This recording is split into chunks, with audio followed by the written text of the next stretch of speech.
Muito boa noite. Aqui quem fala é a professora Rossana. Hoje nós faremos a nossa primeira aula ao vivo e de introdução à economia. Será um prazer estar com vocês nas segundas-feiras, quinzenalmente. Essas aulas não são obrigatórias, elas são gravadas para que fiquem aí disponíveis para vocês poderem acessar quando tiverem disponibilidade. Bom, é com muita honra que eu venho dar essa disciplina, né? Estarei com vocês durante esse semestre, é uma disciplina tão importante, principalmente no momento econômico e político que a gente está vivendo aqui no nosso país, né? Então, eu vou me apresentar para vocês, para quem não me conhece. Eu já leciono na universidade há mais de 2 anos, sou responsável aí por 8 disciplinas na universidade, sou doutora em administração de empresas pela FEA, USP, mestre em administração de empresas pelo Mackenzie e com MBA pela Fundação Getúlio Vargas e a Universidade de Irvine, na Califórnia. Bom, vamos começar falando sobre os conceitos, né, econômicos em relação ao capitalismo e em relação ao socialismo. Então, vamos primeiro começar com esse cara aqui, né? Quem que é esse cara, né? Quem é? A gente hoje não tem nenhum aluno aqui comigo, mas esse moço aqui da foto, né? Ele é um Adam Smith. Ele nasceu na Escócia em 1723, filho, né, de uma típica família de classe alta, não nobre na época. E ele era um escocês, né, que viveu no século XVIII, acadêmico, simpatizante aí das ideias iluministas, vamos dizer assim. E ele escreveu livros, não escreveu só um livro extremamente importante e que marcou muito a questão do conceito aí do capitalismo, mas ele escreveu um outro livro de filosofia moral, que falava sobre a teoria dos sentimentos morais, né? Mas ele ficou muito conhecido porque ele escreveu esse livro aqui, né? Que é o livro A Riqueza das Nações. Então, esse livro, ele tem uma concepção de moralidade, né? Que escreveu uma teoria econômica. E aí, nesse livro da Riqueza das Nações, ele trabalha com 2 conceitos muito importantes. Primeiro é o conceito da barganha e o segundo é o conceito do interesse próprio. Então, vamos falar um pouquinho da questão da barganha, né? A barganha é uma negociação vantajosa envolvendo compra, venda ou troca. Então, quando eu falo de barganha, eu estou falando do poder de negociar. Então, eu tenho algo que você quer e você tem algo que eu quero, né? E a gente faz isso, a gente barganha, nada mais, nada menos que para atender o meu interesse próprio. Por isso que ele fala do interesse próprio e não da sociedade. Mas eu acabo mas se eu satisfaço o interesse, né, do outro, eu também o ajudo. Então, ele fala assim, ele dá até tem algumas frases de Adam Smith que fala assim, o açougueiro, ele não te vende a carne porque ele quer que você tenha comida na mesa, né? Ele vende a carne porque ele tem um interesse próprio em manter o açougue, em manter o negócio dele. E a mesma coisa para outros produtos e outras prestações de serviço. Então, esse livro, A Riqueza das Nações, que inclusive é um livro que ele foi publicado no ano aí do meu aniversário, né? Ele fala das teorias econômicas nesses 3 fatores de surgimento de teoria de mercado. Então, ele volta ali na questão da barganha, né, que nem eu falei para vocês, e aí, quando ele fala de barganha, ele fala o seguinte, de por fim a uma autossuficiência das famílias. Então, por exemplo, antes do surgimento da economia de mercado, as famílias elas acabavam produzindo tudo o que elas precisavam. Então, por exemplo, as famílias faziam o próprio vestuário, faziam a própria casa, né? Com a barganha, ele coloca o quê? Ele coloca a especialização, né? Então, quando você faz muito bem uma coisa, você faz só aquela única coisa, e depois você troca. Então, por exemplo, se tem uma costureira, né, que tem uma máquina, ela costura muito bem roupas, ela só faz somente roupas e daí ela troca aquela roupa, aquele vestuário que ela fabrica por uma prestação de serviços de construção da casa dela, né? E as pessoas começam a se especializar E daí elas trocam. E o local onde as pessoas faziam a troca se chamava mercado. Por isso que essa teoria, ela tem essa teoria econômica, né, ou teoria do mercado. Então, ele fala desses três fatores, do primeiro da barganha, e aí sim, quando as pessoas, elas se especializam, né, em alguma coisa que elas façam muito bem. Ele fala do dinheiro, que substituiu a troca, né? Porque daí você vai para o mercado, que é esse local onde as pessoas já estão especializadas em determinados produtos ou determinados serviços que eles façam, por exemplo, a construção de uma cama ou a construção de uma casa, né? E aí você vai até o mercado e troca o dinheiro no mercado, né? Você não troca mais a mercadoria, né? E o dinheiro que você troca é fruto do seu trabalho. Então, aí aqui Adam Smith ele fala que somente o trabalho ele pode criar valor. Então, por exemplo, como é que eu sei o valor de um determinado produto? Pelo tempo de trabalho para produzir esse determinado produto, esse determinado bem.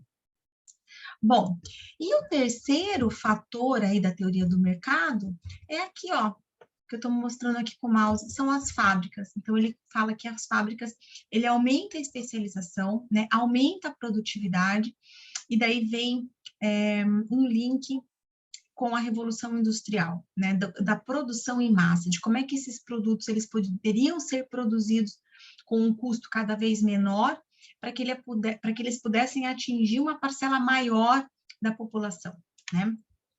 Bom, e aí ele vem com uma teoria dentro desse livro da Riqueza das Nações, né, que é o grande foco aí do conceito do capitalismo, que é o livre mercado. Então, toda essa produção das fábricas, elas deveriam circular no que ele chama de um livre mercado. Então, com a divisão do trabalho, tem um aumento de riqueza universal, né? A riqueza de todo o país, de toda a nação, vamos dizer assim. Todas as pessoas são livres, né, para irem atrás dos seus próprios interesses. Então, o objetivo, quando ele constrói essa teoria econômica do capitalismo, é justamente construir uma sociedade justa, onde as pessoas sejam livres para elas se especializarem, para elas produzirem o que elas fizerem de melhor, né? E o Adam Smith, ele fala em criar uma sociedade justa, né, ou seja, o capitalismo, sem mencionar o governo. Então, ele fala o seguinte, né? Ele fala que o governo ele tem que ser pequeno, né? Por quê? Porque o mercado é livre para ele se regular. Então, o governo ele serve somente para controlar, né, a questão do quê? Ele fala da segurança, né, que para isso necessita de poucos recursos, e quando a gente fala que o governo necessita de poucos recursos, a gente está falando que o governo necessita de poucos impostos, né? E a ideia de falar livre mercado não é só do mercado se autorregular livremente, mas do dinheiro ficar na mão da população e não do governo, para que a população possa tomar aí as suas decisões, tá? Quando ele fala de riqueza universal, e aí nas próximas aulas ao vivo a gente vai entrar um pouquinho nessa questão de falar o quanto que a economia é um jogo de soma zero ou não, né? Então, por exemplo, o quanto eu posso dizer que eu tenho que distribuir renda porque a riqueza, né, de uma determinada nação ela é finita. Não, a riqueza ela é infinita, né? Tem diversas formas da gente mensurar a riqueza, não somente a forma de renda econômica, mas, por exemplo, das facilidades que a própria Revolução Industrial, né, com a questão das fábricas, gerou, das pessoas terem acesso a uma máquina de lavar, a um maior número de televisões, por exemplo, em suas residências, o que a gente utiliza muito hoje para trabalho, para lazer, que são os smartphones, por exemplo, né? Mas, voltando nessa questão da teoria, né, na economia de livre mercado, uma das características mais importantes dessa teoria de Adam Smith, né, que é a teoria econômica do capitalismo, é que as pessoas têm liberdade e igualdade, tá? Então, o que? Liberdade de irem atrás dos seus próprios interesses de forma igualitária. E a questão do Estado mínimo, né? Então, a questão do Estado administrar somente assuntos relativos à segurança, né? Somente isso seria de responsabilidade do Estado. O Adam Smith ele tem algumas ideias que foram revolucionárias para a época. Então, ele falava o seguinte, que não tem classe que possui privilégios. Então, ele era contra o que se chama de classismo, né? O que é o classismo? Inclinação a valorizar certas classes sociais, em especial as classes economicamente privilegiadas. Preconceito e discriminação direcionados a quem não pertence a uma determinada classe social. Então, ele fala o seguinte, que a riqueza da nação, ou seja, do país, né, a riqueza de determinada nação, ela é produzida pelo trabalho, né, e não pela reserva de metais que essa nação possui. Por isso que eu coloquei aqui um X em vermelho na questão do ouro aí, né, que é muito importante. Então, essas ideias do Adam Smith eram umas ideias que foram contra as teorias econômicas da época, né. Aqui mostra as pessoas na fábrica e, na verdade, mostra a questão do trabalho. Bom, um outro autor está nas nossas referências bibliográficas, né, que vai ser muito importante a gente citar. Esse cara aqui, que é o Keynes, né? Então,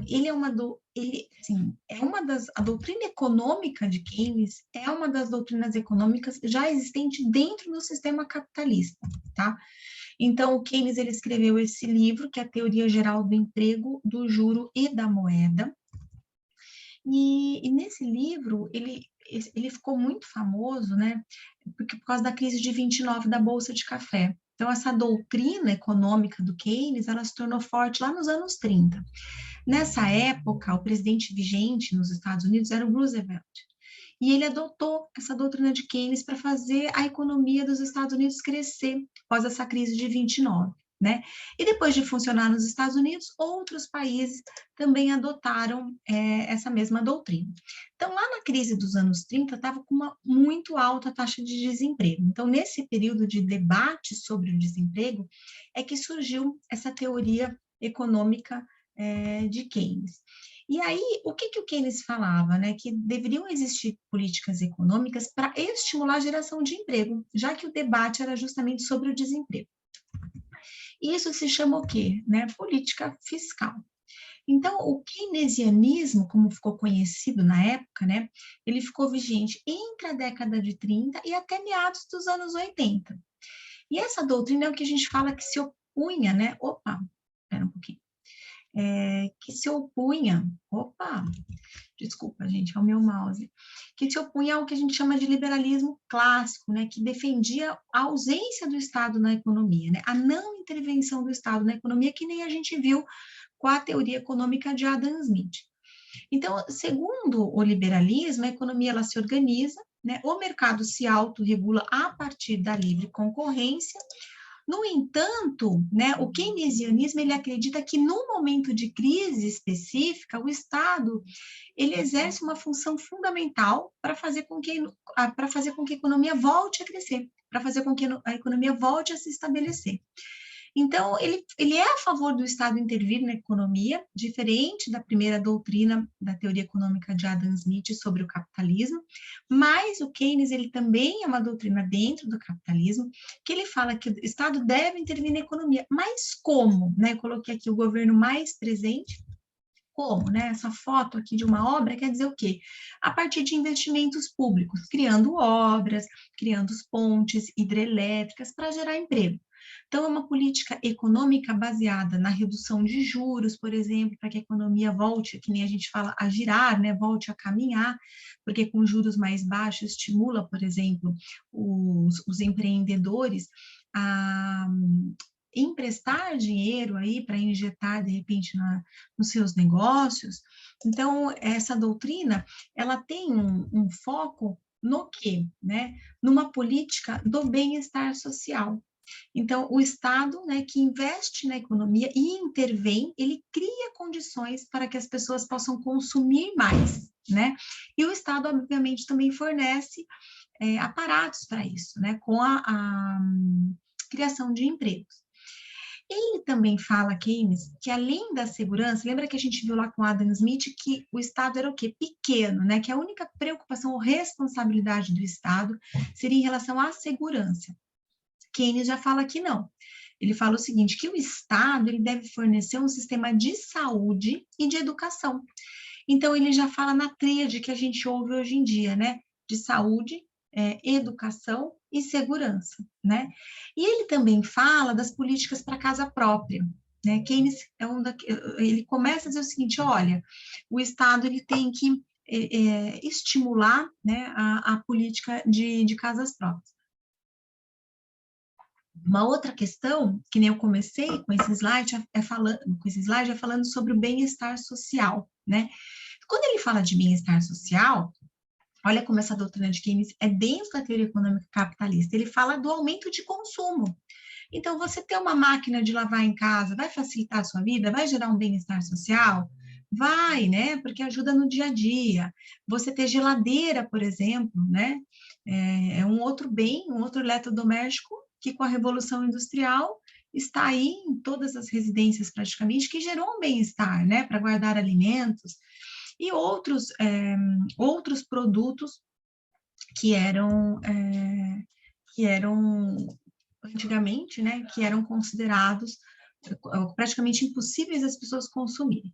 Então, o Keynes ele é um capitalista, essa doutrina econômica, ele vem com uma doutrina também de livre mercado, com o mesmo viés capitalista, e nos anos 80 ele vem sendo substituído aí por uma doutrina neoliberal. Bom, o último autor que eu venho falar para vocês aqui é a doutrina econômica de Karl Marx, que daí é o oposto, assim, em várias correntes econômicas, que é quem a gente fala, né, que é o pai do socialismo, né, do comunismo, e ele é autor desse livro muito famoso, O Capital. Eu sugiro que todos leiam tanto o livro Riqueza das Nações, quanto o livro Capital de Karl Marx. Eu brinco e falo que quem é aluno de introdução à economia tem que ler e ainda grifar de caneta texto. Ele é um sociólogo alemão, né? Ele trabalha com um conceito que ele fala de materialismo histórico dialético, né? Por que materialismo? Porque para o Marx ele fala o seguinte: o que realiza a história é um homem com necessidades básicas, né? Que se realiza com o seu trabalho. Mas, assim, o livro do Karl Marx, quem teve a oportunidade de ler, ele fala sobre o quê? Né? Ele fala sobre a luta de classes. Qual luta de classes? A burguesia versus o proletariado, né? Então, esse livro ele é muito conhecido, até uma palavra forte, mas que é colocada, ditadura do proletariado. Então, o Marx ele não era comunista, né? Para Marx a história era exatamente constituída por essa luta de classes. Então o Estado vem da luta de classes também, né? Dentro da teoria de Marx. Então existe muita confusão em associar comunismo como se fosse uma identidade, mas na prática o socialismo na linha marxista é um trajeto que sai do capitalismo, vai para um Estado socialista, né, vindo com uma revolução proletariada, do proletariado, né, e daí por isso que a gente fala ditadura do proletariado, e daí você conduz para o comunismo, né, que nada mais é do que uma sociedade sem classes, né? Então, na visão de Marx, né, nós vivemos numa ditadura que ele chama de ditadura burguesa, né? E aí, para você desmontar essa ditadura, que ela é minoritária, né, você tem que montar uma ditadura do proletariado que é majoritário, tá? Essa teoria econômica, ela começou a ser difundida lá pelos anos 50, né? Então, na visão de Marx, o trabalho é o realizador da vida humana. Então, antes o homem ele produzia uma coisa que ele precisava, que era a comida que ele precisava, a cama que ele precisava, o vestuário que ele precisava. Então, o Marx ele fala o seguinte: com as fábricas e a revolução industrial, esse homem ele opera máquinas, ele não faz coisas que não vai usar, né? Ele vai ganhar o dinheiro. Então, ele defende que o homem ele está alienado no seu trabalho, porque ele não está, por exemplo, produzindo o que ele vai precisar, né? Ele produz outra coisa que ele vai precisar. Então, uma das coisas, assim, chaves também que está dentro desse livro aqui que eu estou colocando para vocês, do Capital, né? É que ele fala o seguinte: dentro dele ele fala assim, ó, se a classe operária tudo produz, a ela tudo pertence. Tem uma frase assim, né? Então, eu levanto um questionamento. Será que os pedreiros que constroem uma casa, eles podem dizer que a casa é deles? Então, né, deixo aqui um questionamento para vocês. Então, nessa economia, que é uma estatista, né, como a socialista, as escolhas, elas são do governo. Então, quem decide tudo é o governo, né? Então, uma das grandes diferenças entre o capitalismo e o socialismo é essa questão do que a gente fala do livre, né? Livre comércio, da falta de liberdade, né? Então, o socialismo ele acontece quando a economia ela é planificada, né? Ou corporativista, né? A liberdade individual é mais restrita, né? Porque é o governo quem define as prioridades e não o cidadão, tá? Então, isso também está dentro do que a gente vai ver. Nas próximas aulas ao vivo, a gente vai aos fatos, eu vou tentar ligar para vocês alguns fatos históricos. A gente vai falar sobre moeda, a gente vai falar sobre hierarquia monetária, a gente vai falar sobre inflação, né? Nós teremos essas aulas ao vivo de 15 em 15 dias. Eu estou sempre disponível para vocês no AVA, no ambiente virtual de aprendizagem. Então, qualquer coisa que vocês precisarem, entrem em contato comigo, que eu teria um grande prazer. Então, hoje a gente finaliza, eu dei um briefingzinho para vocês, né, sobre o Adam Smith, sobre o Keynes e sobre o Karl Marx. Então, a gente falou sobre teoria econômica capitalista e um pouquinho sobre a teoria econômica marxista ou socialista. Um abraço, uma boa semana para vocês, até mais.